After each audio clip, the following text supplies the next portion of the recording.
Das habe ich schon öfters gehört, dass ich aus wie Cookie Monster. Ja, aber gerupft.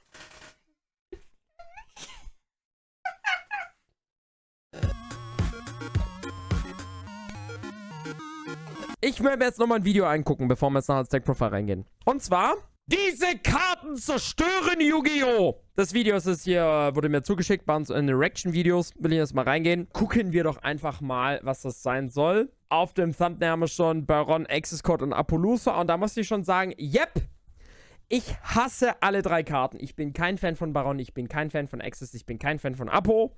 Warum? Weil das ist einfach nur das heilige Dreieck von Pendel. Pendel kann nur diese drei Dinger beschwören, vielleicht noch ein Savage Dragon auch noch mit rein und das war's auch schon. Wirklich, diese ganzen generischen Extra-Deck-Boss-Monster nerven mich auch. Gucken wir mal, was der Mann zu sagen hat. What is the point of building new archetypes when the best way to play them is to vomit out the same 4 to 5 boss monsters and call it a day? If you look at the history of Yu-Gi-Oh! In the last 5-ish years, I feel like we are just playing the same old song and dance until the generic Moonpie, danke für den Sub, das ist das Wichtigste. pieces we use are either banned or power crept. Now, Yu-Gi-Oh! Is no stranger to powerful generic cards influencing the game. Hell, GOAT players will convince you a format based on who can draw and recycle Pot of Greed first is a true expression of skill. But even back then, your generic cards were not your deck's main game plan, they were just the tools that got you there. I mean, you could play a deck of all Mirror Forces, but I run a 0 UR deck challenge, and even I wouldn't play this trash. Magic Cylinder Turbo is absolutely something coming though, so be ready Das ist ein Deck tatsächlich. Ah, das ist, okay, nee, das ist einfach nur Windwitch Burn.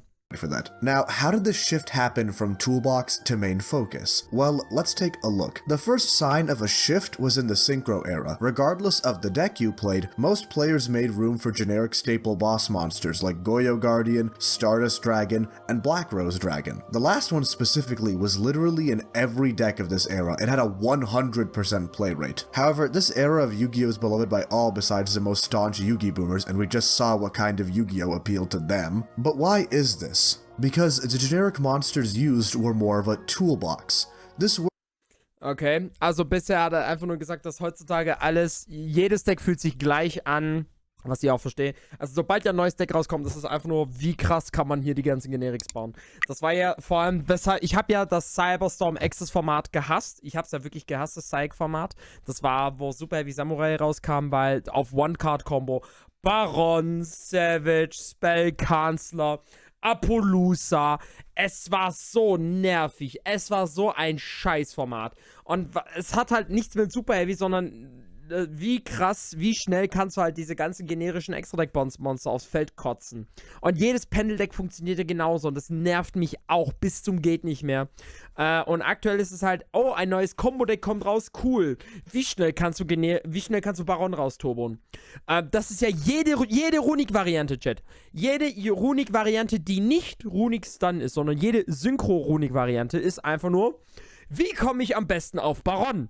Und ja, also diese ganzen generischen Extra-Deck-Boss-Monster, muss ich sagen, unterschreibe ich, finde ich zum Kotzen tatsächlich. Die nerven mich echt krass. Doch halt, stopp! Bevor wir weitermachen mit dem Video, habe ich eine Nachricht von unserem Werbepartner Holzkern. Kennt ihr das auch? Wenn ihr mitten in der Local seid und auf einmal heißt es, It is time in the round. Hä? Verdammt! Tja, das würde nicht passieren mit unserem Werbepartner Holzkern. Holzkern ist eine Firma, die sich darauf spezialisiert hat, für euch die geilsten Accessoires auf dem Markt herzustellen. Und mitunter sind natürliche Materialien verbunden, wie Stein und Holz. Von dem her sei der stylischste bei dir im Local Store. Denn beim nächsten Mal, wenn es heißt in der Local, It is time in the round. Overlay für Gaga Cowboy. Effekt Burn für 800. Perfekt in Time. Denn mit Holzkern gehst du nie wieder in Time und hast konstant einen Blick auf die Uhr. Du kannst auch so stylisch sein und mit dem Code NIFSCA sparst du 15% bei unserem Werbepartner Holzkern. Natürlich, Link ist wie immer unten in der Videobeschreibung mit drin. Schau mal vorbei, da ist sicherlich auch was Tolles für dich mit am Start. word is thrown around a bit in the Yu-Gi-Oh! Sphere, and here is where I'm gonna define it in my opinion. Just like how you own a box of tools to deal with specific problems. Was ist mit Runic für Hire und Live Twin?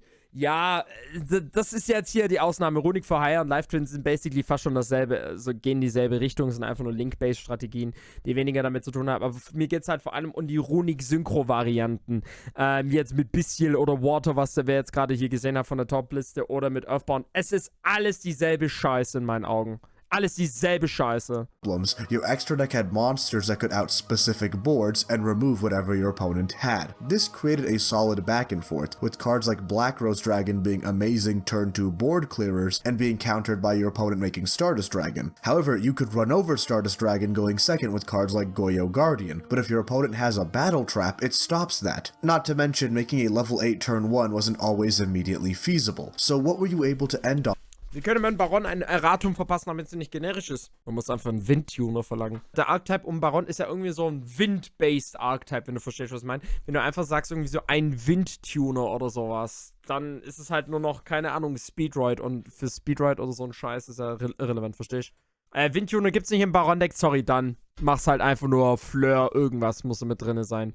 Now, eventually, in the Synchro era, we did get turn 1 negates, but it was stuff like Quasar, which took pretty much your entire hand and deck to commit into, and even then, it was a single Omni negate. So to make the equivalent of Baron back then, you needed 2 Synchro monsters and 1 Tuner Synchro monster. Hell, Baron's target pop effect probably makes it better than Quasar, just comparing effects, because its OTK power really isn't helpful these days. But for the Xyz era, it was much the same. We didn't really have insane going first boards with the Ja, also Baron ist für mich schon einer der dümmsten Extra-Deck-Karten, die es je gibt. Und für mich, Baron ist das wirklich das dümmste Monster, was es gibt. Und danach kommt Apollousa. Die beiden, ich hasse die wirklich bis zum geht nicht mehr.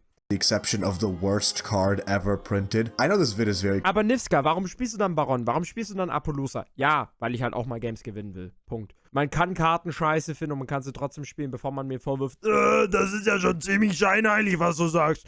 Karten nicht mögen und dann trotzdem spielen. Ja. Okay.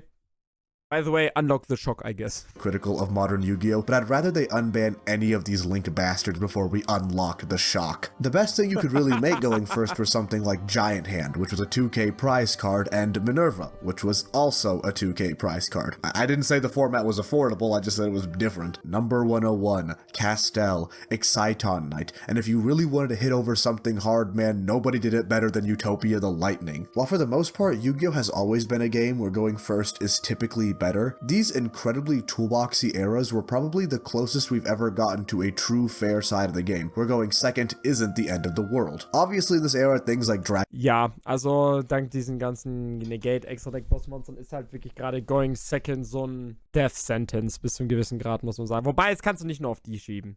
Es gibt viel mehr Gründe, aber ja, Going Second ist generell in Yu-Gi nicht so geil. Dragon Ruler still existed, but even then the mirror is still quite skill dependent and isn't super dependent on Ah, meine Freundin ist heimgekommen.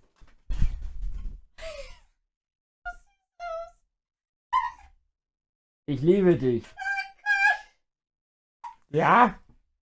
Was willst du mir sagen? Das sieht aus wie ein gerupftes Cookie-Monster. Das habe ich schon öfters gehört, dass ich aus wie Cookie Monster. Ja, aber gerupft.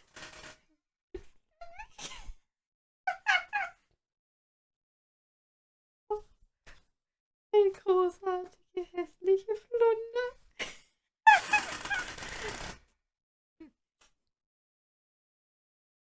Eine großartige, hässliche Flunder.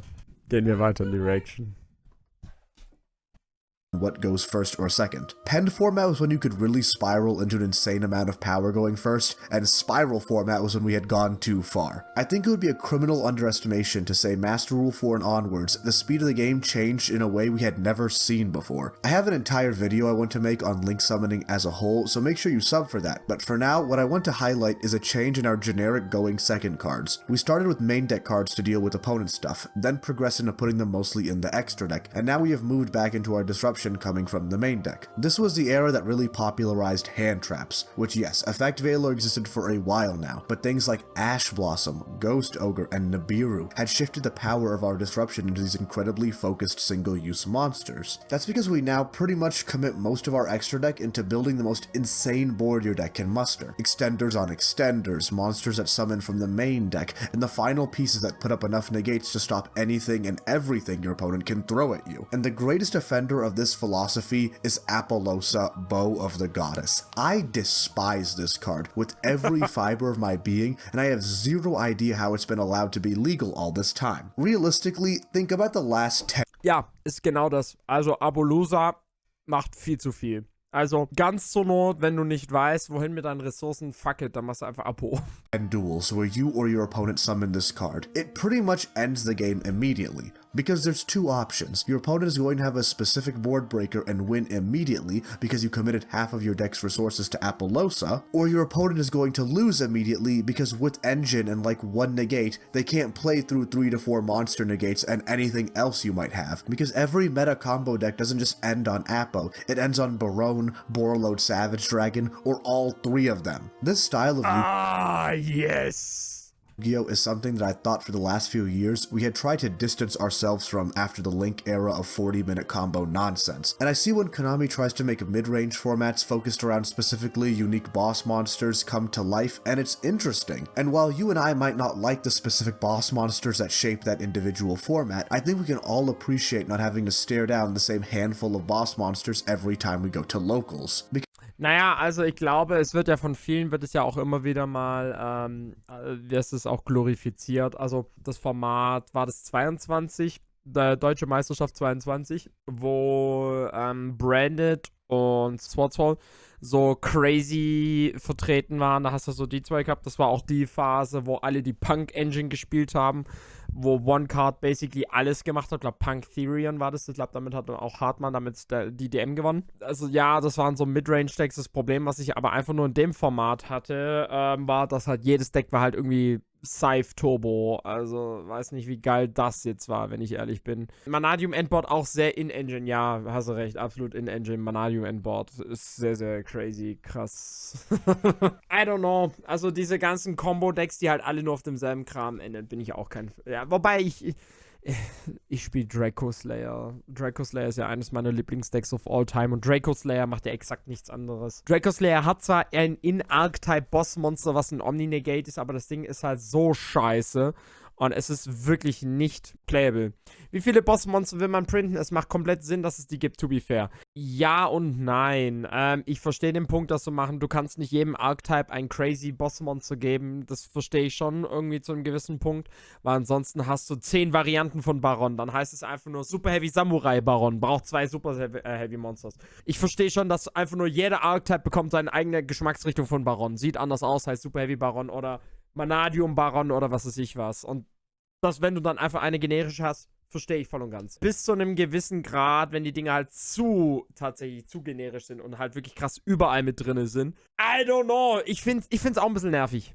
Because what these cards do for the most part is ruin the amazing ideas and mechanics of so many decks. For example, in Adamancipator, you literally excavate the earth to find rocks to build your board with. In Manadium, you crush your balls and weave through an interconnected story of different worlds and people to make your boss monsters as well. And with Spiral, you literally spy on your opponent's cards to gain intel and set up your espionage. But with all of these unique and amazing ideas, it's such a shame that the best way to play them for the most part is to spam out the generic boss monsters mentioned before as fast as possible. It feels like such a waste to design Prime Hard Pass. Yeah! all these cool concepts when you are mostly Spiel mal wieder Endymion. Nein, Endymion ist unspielbar. ignoring them because they aren't as good as saying no to your opponent 5 times. Now maybe Yu-Gi-Oh! Could be so much better if we banned all of these, but there is one caveat I want to mention. Barone is a strange one. In some decks like Sword Soul, it plays the supplementary piece of negation. You still win the game with the Sword Soul starters and boss monsters 99% of the time, it's just there to help. I think these cards are at their best when it's made something like that, because this is not a hate video on generic cards as a concept, because I think it's an amazing way to work it, and I think the best way to make a generic boss monster is Zeus. Zeus is one of the best designed cards in the last few years, an insanely powerful removal tool that gives all Xyz decks some potential to break a board going second without having to draw a specific out. Da muss ich schon sagen, da gebe ich Ihnen recht. Ich bin ganz, ganz großer Fan, was diese generischen Monster betrifft im Extra-Deck, und zwar, wenn sie halt Going Second vor allem sind. Weil Going First ist eh schon broken as shit, muss man sagen. Going First ist broken, das kracht. Aber Going Second kann es fast nicht genügend Tools geben, dass man Games gewinnt. Darum liebe ich Typhon und ich liebe Zeus. Beides geile Karten.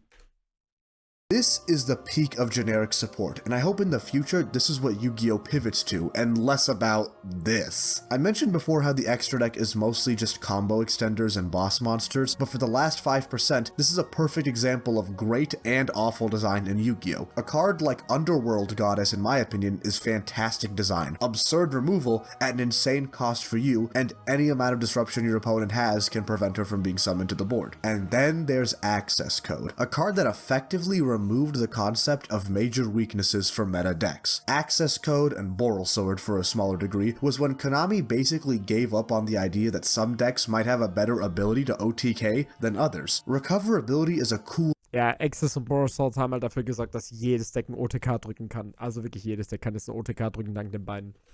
skill for a deck to have, especially mid-range and control builds, but it's difficult to implement in the modern game because you won't have a chance to recover if you die turn 2 to these assholes. In a strange way, they simplify aspects of Yu-Gi-Oh! In the worst way possible, and are sort of the second half to why Yu-Gi-Oh! Has the stereotype that all the games end in 2 turns. You either end on a ton of negates, or slam them through and OTK your opponent. Now to be clear, this is not indicative of every format and every style. I think we can all agree on that. But these decks reinforce that notion till this very day. And I think the best way moving forward is to give decks back their identity and to bring back more of a back and forth. So please, we should ban Apollousa. This would not only fix all the general problems mentioned before, but this would also be a great hit to Snake Eyes, the tier 0 deck that came out a few months ago, so we know Konami's not gonna hit it hard anytime. Das Problem ist halt, wenn du halt auch Apo rausnimmst, ich glaube, ja, Snake Eye wird einfach nur andere Routen finden, dann werden sie halt einfach keine Apo mehr bauen. Du bringst halt damit, so dumm es klingt, leider komplett Rogue-Decks wenn du sowas rausbannst, was halt nicht so geil ist, wenn ich ehrlich bin. Time soon. I know this would affect a ton of other decks besides Snake Eyes, but if your deck is nothing without Apollousa, you shouldn't have it. Sehr gutes Video. Apo ist nicht mega insane, Snake Eye ist extrem risky, weil man diese übernommen wird mit Textic. Ist es ja, also, wenn die Apo jetzt nicht mehr drin ist, sage ich jetzt halt, wie es ist.